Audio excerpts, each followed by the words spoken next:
L'idée pour nous, ce n'est pas de se dire on ne va que dans les bidonvilles ou on ne va que dans les quartiers accessibles. On essaie d'aller partout avec les moyens qu'on a. Bonjour, je suis Saïndou Rehema, la présidente de l'association Akizawa Natsa et représentante du collectif Sid Outre-mer. Aujourd'hui, on est à Passamainti, Nyambotiti. On va aller voir des familles qu'on a recensées pour leur distribuer des bons d'achat. Nous, dès le lendemain du cyclone, on a cherché à voir quels étaient les dégâts et on s'est rendu compte que les dégâts étaient considérables. On a pensé aux besoins les plus urgents, comme le besoin de se loger et de se nourrir. À partir de là, effectivement, on a contacté des fondations comme la Fondation de France pour savoir de quelle manière on allait pouvoir accompagner les personnes. On s'est appuyé sur des médiateurs, sur nos partenaires, sur des bénévoles pour pouvoir aller dans plusieurs quartiers de Mayotte. On est sur une vingtaine de quartiers aujourd'hui. Par exemple, pour Karani, au lendemain du cyclone, je suis partie voir comment allait tout le monde, les besoins. Et à partir de ça, je vais poser quelques questions comme la situation maritale, le nombre d'enfants, quel est l'état de la maison.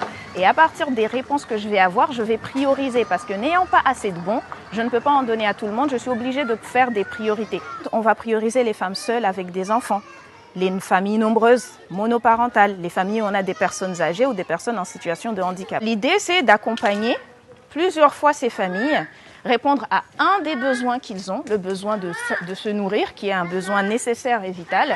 Je me rends compte qu'avec 20 €, on ne peut pas s'acheter grand-chose. Avec 40 €, on peut au moins avoir un sac de riz, quelques boîtes de conserve. Et avec ce sac de riz, on peut faire ce qu'on appelle chez nous de la bouillie de riz, histoire de se caler. Ça ne remplit pas tous les besoins en termes de nutriments, mais ça permet au moins d'avoir la sensation de satiété. Voilà, donc on s'intéresse à tout ça. Et après, à faire d'autres accompagnements. On est en train de penser au kit scolaire pour la reprise. On pense au kit hygiénique parce qu'avec cette crise, la précarité menstruelle est encore plus au cœur de nos préoccupations. Les raisons pour lesquelles beaucoup de personnes n'ont pas pu bénéficier de l'aide de l'État, ça va être lié à l'information.